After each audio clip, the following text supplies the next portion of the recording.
Hola, ¿qué tal? ¿Cómo están? Bienvenidas.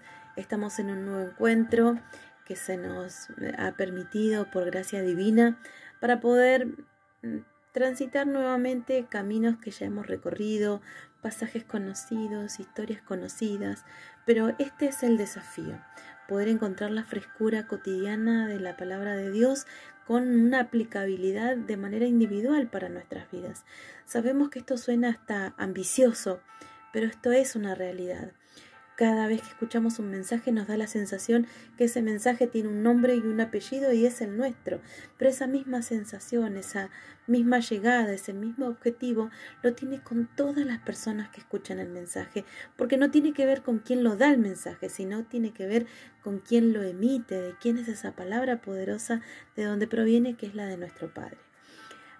En el día de hoy quiero compartir una meditación que le he puesto como título Cuando la misericordia de Dios nos molesta. Yo sé que parece contradictorio porque ustedes y yo todos hemos estado y hemos llegado al lugar donde estamos por la gracia de nuestro Dios. Esa gracia que nos permitió un camino al Padre, que nos proporcionó perdón, que nos proporcionó una nueva vida, una nueva oportunidad. Esa misma misericordia y esa misma gracia, en algunos casos, cuando no es dirigida hacia nosotros y es hacia otros, nos molesta. Alguien puede decir, es imposible lo que estás diciendo, es una contradicción. Pero quiero que refresquemos tres historias sumamente conocidas y que podamos ver de una manera autocrítica, que nos veamos reflejados en estas historias y que podamos ver que muchas de esas actitudes egoístas que tuvieron estos personajes, ¿por qué fue egoísta? Porque les molestó que la misericordia de Dios sea hacia otros. Esta característica de amor equitativo de Dios hacia todos. Quisiera comenzar con una historia sumamente conocida, la de Jonás, ¿recuerdan? Este profeta, el cual fue enviado a Nínive, él decide viajar a Tarsis, al sentido opuesto. Esta ciudad, su maldad había llegado a la cima de la paciencia de nuestro Dios, por lo tanto, les mandó aún así, en medio de su enojo, de su decepción, les envió un profeta para predicarles sobre el arrepentimiento. Ayunan, bueno, Jonás finalmente llega a Nínive, les predica, se convencen, ayunan y Dios los perdona. Y aquí la porción de la palabra en la cual quiero que nos centremos hoy. Jonás, cuando ve esto, que la misericordia de Dios se activó en dirección a esta población, a estas personas, ¿qué es lo que hizo? Se enojó mucho, se alejó, se sentó en un lugar, yo me lo imagino, cierro los ojos y me lo veo con una cara que demuestra molestia, de brazos cruzados habrá estado. Entonces viene el Señor y le dice, Jonás, ¿estás enojado? ¿Por qué te enojas tanto? Entonces él le dice, porque yo sabía que iba a pasar esto, porque yo sabía que finalmente por tu carácter perdonador y misericordioso ibas a darle el perdón. Por eso yo no quería venir y cumplir esta misión, por eso yo me fui hacia otro lado, porque sabía que finalmente iba a pasar esto. ¿Qué era eso? Que la misericordia de Dios había obrado en otra dirección. La misma misericordia que Dios había tenido de él cuando lo rescató del vientre del gran pez. Entonces se va, se aleja de la ciudad, crece una calabacera, un pequeño arbusto, él se refugia ahí del calor y Dios manda un gusano. Y él se enoja tanto y le dice, estás tan enojado por una calabacera, por una planta que no plantaste, que no cuidaste. ¿Cuánto más no voy a tener yo misericordia de toda esta gente?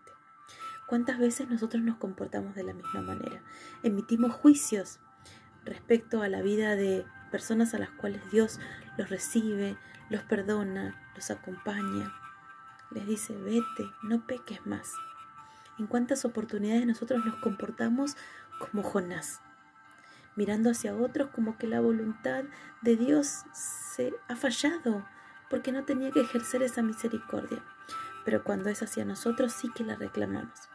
Otra historia, permítanme, relacionada con lo mismo, tiene que ver con, ¿se acuerdan el hijo pródigo? Siempre predicamos, pensamos y hablamos del hijo pródigo. Hoy detengámonos en el hermano mayor. todos estaban de fiesta. Ese padre había corrido a buscar a su hijo. ¿Y qué había sucedido? Había organizado una gran fiesta. Y en esa fiesta la alegría era compartida, excepto por una persona. ¿Cuál era? El hermano mayor, que viniendo ya de trabajar, quizá muy cansado, ve a lo lejos tumultos, escucha música, ruidos. Quizá hace mucho tiempo en esa casa no había fiesta, nadie reía, no había música. Entonces pregunta qué pasó. ¿Qué le responde? Uno de los criados le dice: tu hermano ha vuelto y tu papá ha enviado a que preparemos la mejor cena, que matemos al animal más gordo, también le colocó un anillo, le dio nueva ropa. Entonces él, movido por esa molestia de la misericordia de su padre, va, lo enfrenta y le pregunta: papá, siempre he hecho todo bien, he hecho todo, he estado, he trabajado, y a él que se ha ido, que se gastó todo, que se olvidó de nosotros, lo recibí de esa manera. Conmigo nunca tuviste una atención así, y lo tienes con él. ¿Cuántas veces nosotros tenemos el mismo comportamiento que ese hermano mayor? Sentimos que Dios es injusto, que no es equitativo, que no nos ha dado a nosotros lo que nos correspondía. Siendo que Dios, desde el principio de la humanidad, ha tenido el mismo plan, que nadie se pierda. Nos resulta un poco... nos rechaza la idea, ¿no?, de este hermano mayor, del enojo de Jonás. Vayamos al último ejemplo. En el libro de Mateo capítulo 20, versículo 8 en adelante, si quieren pueden leerlo, cuenta la historia de un hombre que tenía una viña y que salió a buscar obreros. Algunos los encontró muy temprano y le seguían faltando obreros. Entonces durante el día fue recorriendo hasta que, digamos que si la jornada laboral terminaba a las 18, cerca de las 17, un ratito antes de las 17, encuentra unas personas allí paradas y le preguntan: ¿por qué ustedes no están trabajando? Ellos le responden: porque nadie nos ha empleado. Y si quieren trabajar, vengan conmigo. Entonces los emplea. Y a partir de ese momento comienza una historia que se repite la actitud de los dos protagonistas de las historias anteriores. Entonces dice: se presentaron todos los obreros, porque el dueño de la viña dice, lo manda a su empleado y le dice: bueno, reuní a todos los obreros, que es el momento de pagar. Cuando llegaron los primeros a los que habían contratado, creyeron que les iban a pagar más, pero recibieron el mismo pago. Lo hicieron y empezaron a quejarse con el dueño del terreno diciendo: los últimos que contrataste solo trabajaron 1 hora y usted les pagó lo mismo que a nosotros, que trabajamos todo el día aguantando el calor. El sueldo, el salario, habían convenido en 1 denario. El dueño les contestó a uno de ellos: amigo, yo no soy injusto contigo. ¿No nos pusimos nosotros de acuerdo en que yo te daría el pago por 1 día de trabajo? Toma lo que es tuyo y vete a tu casa. Al último que contraté quiero darle lo mismo que a ti. ¿No tengo derecho a hacer lo que yo quiera con mi dinero? ¿O es que estás celoso porque yo soy bueno con los demás? Así es que los últimos serán los primeros y los primeros serán los últimos. Esta es la reflexión, el pensamiento que quisiera compartir con ustedes hoy. ¿Qué nos sucede cuando nos ponemos celosos del amor y la misericordia de Dios?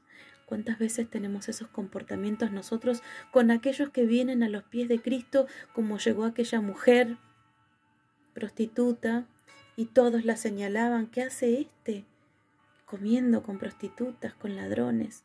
¿Cuántas veces tenemos ese comportamiento? Nos sucede que la misericordia la aceptamos y la aprobamos, pero cuando tiene una dirección individual, personal, y es hacia mí.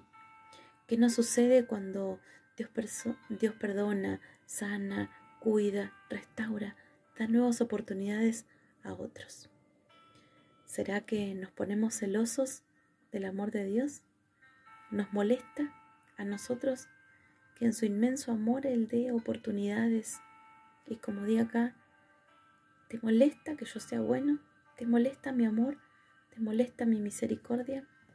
Que podamos todos entender y comprender la equidad de Dios, del amor que siempre ha sido y será de la misma manera. Que podamos entender que lo que hemos recibido por gracia, también por gracia tenemos que entregarlo. Que Dios las bendiga, que podamos encontrarnos en un próximo encuentro. Que Dios las bendiga.